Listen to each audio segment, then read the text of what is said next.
రక్షకుండు దయించినాడట మన కొరకు పరమా. Praise lord. క్రీస్తునందు ప్రియమైన దేవుని బిడ్డలారా, మన ప్రభువును రక్షకుడైన యేసుక్రీస్తు శుభనామమున మీ అందరికీ ఉదయకాల శుభాలు వందనాలు తెలియజేసి ఉన్నాను. ఉదయకాల ధ్యానాల్లో మనం ఈరోజు నీతి సూర్యుడు అనేటువంటి అంశాన్ని మనం ధ్యానం చేసుకోబోతున్నాం. పిల్లరా, మరి మలాకి గ్రంథం 4వ అధ్యాయం 2వ వచనంలో చక్కని మాట జ్ఞాపకం చేస్తున్నాడు. నా నామమందు భయభక్తులు గలవారు మీకు నీతి సూర్యుడు ఉదయించును అని ఇక్కడ జ్ఞాపకం చేస్తూ ఉన్నాడు. ఈ క్రిస్మస్ దినాల్లో ప్రాముఖ్యంగా మనం ఈ యొక్క మలాకి గ్రంథం 4వ అధ్యాయం 2వ వచనాన్ని పదే పదే మనం జ్ఞాపకం చేసుకుంటూ ఉంటాం. ఆయన నీతి సూర్యుడిగా ఈ లోకంలో ఉదయించబోతూ ఉన్నాడు. అంటే సూర్యుడు మనకు ఉదయించినప్పుడు సూర్యుడు మనకి ఎండను, అలాగనే మన పంటలకు మరి చక్కని ఆ యొక్క పరిపక్వతలోకి రావడానికి సూర్యకిరణాల ద్వారా మరి అనేకమైనటువంటి వాటిని మరి ఎదిగింప చేయడానికి, స్వస్థపరచడానికి కూడా సూర్యకిరణాలు ఉపయోగపడతాయి. సూర్యకిరణాల ద్వారా మరి మొక్కలు దినదినము కూడా చక్కగా పెరుగుతూ ఉంటాయి. అలాగే పుట్టిన పిల్లలను, చిన్న పిల్లలను మరి ఇక సూర్యకిరణాల్లో పెడితే వారు చక్కగా ఆరోగ్యంగా ఉంటారని మన పెద్దవాళ్ళు, పూర్వీకులు కూడా చేస్తూ ఉంటారు. ప్రియమైన వాళ్ళరా, అంటే ఈ లోకంలో సూర్యుని యొక్క కిరణాలు ఎంతో ప్రాముఖ్యమైనటువంటివి. వాటి ద్వారా మరి చిన్న బిడ్డలకు, అలాగనే మనకు, అలాగనే మనం వేసేటువంటి పంటలకు, మొక్కలకు, ప్రకృతి అంతటికి కూడా అది మేలు కలుగుతుంది అని మనం గ్రహించగలుగుతున్నాం. అయితే ఈ రోజున మనం గమనించినట్లయితే ఇక్కడ ఇశ్రాయేలు జనాంగానికి మలాకి ప్రవక్త తెలియజేసిన ప్రవచనంలో మరి నా నామమందు భయభక్తులు గలవారు మీకు నీతి సూర్యుడు ఉదయించబోతూ ఉన్నాడు. అనగా నీతి అనేటువంటిది లేని సమయంలో దేవుడు తన స్వనీతిని, తన నీతిని తన ప్రజలకు తెలియచేయబోచున్నాడు. ప్రియమైన వాళ్ళరా, నీతి అనేటువంటిది చాలా అవసరం అండి. మన జీవితంలో మనము యథార్థత, నీతి న్యాయములు కలిగి మనం జీవించవలసినటువంటి అవసరత ఎంతైనా ఉన్నది. ఇక్కడ గమనించినట్లయితే కనుక అందుకే ఆయన నీతి సూర్యుడు మన కొరకు ఉదయించబోతూ ఉన్నాడు. కనుక మనము నీతిని అనుసరించి లోకంలో జీవించవలసిన వారమేంటూ ఉన్నాం.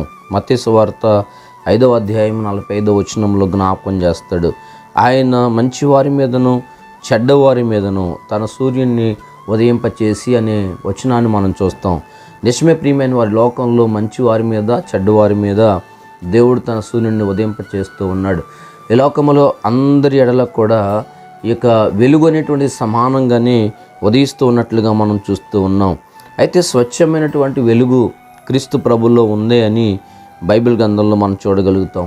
ప్రసంగి గ్రంథం 11వ అధ్యాయము 7వ వచనంలో చూసినట్లయితే వెలుగు మనోహరమైనది, సూర్యుని చూచుటకు కన్నులకు ఇంపుగా ఉన్నది అని ఇక్కడ జ్ఞాపకం చేస్తాడు.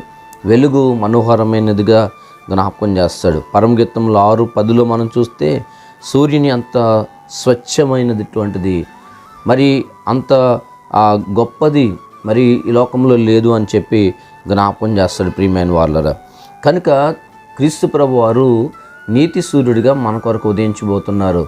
నీతి న్యాయములను స్థాపించడానికి ఆయన లోకానికి రాబోతున్నాడని ఇక్కడ జ్ఞాపకం చేస్తూ ఉన్నాడు. అయితే ఈ రోజున ప్రభువును అనుసరించి మనం కూడా నీతిమంతులుగా జీవించాలని ప్రభు కోరుకుంటున్నాడు.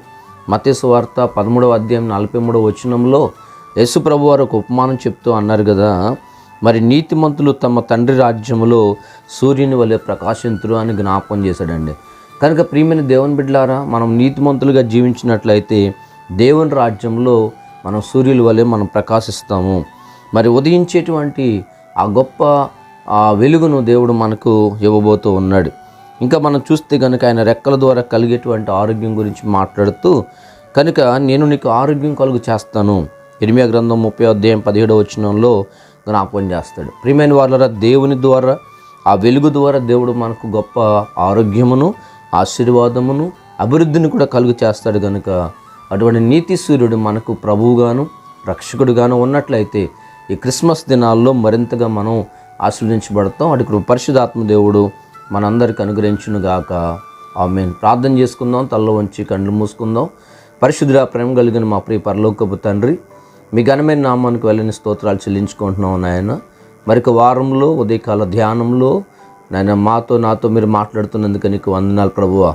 నాయన ఇదిగో తండ్రి, నాయన మీ నామందు భయభక్తులు గల వారి మీద ప్రభా మీరు ఉదయించబోతున్నారని స్వార్థమానం మాకు తెలియజేశారు.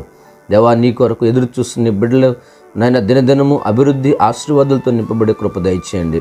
ఏ బిడ్డ నాయన ఏ అనారోగ్యంతో ఉన్నదో మీకు తెలుసు నాయన. సమస్తమైన దేవుడు తండ్రి, వాళ్ళు కలిగిన బలహీనతలన్నిటి నుంచి వారి విడుదల కలుగజేసి సంపూర్ణమైన ఆరోగ్యమైన శక్తిని బలాన్ని దయచేయమని ప్రభా ఇదిగో తండ్రి ఉదయకాల దీవెనలతో నింపమని, ఈ ఉదయకాల ధ్యానంలో పాల్గొన్న బిడ్డలందరినీ పేరు పేరు చెప్పని మీరు దీవించి ఆస్వాదించి కృప వెంబడి కృప దయచేయమని యేసు నామమున వేడుకొంచున్నాం పరమ తండ్రి, ఆమేన్.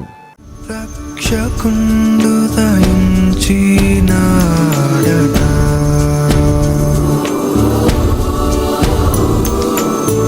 రక్షకుండు దయించినాడు, రారె గొల్ల బోయాలారా రక్ష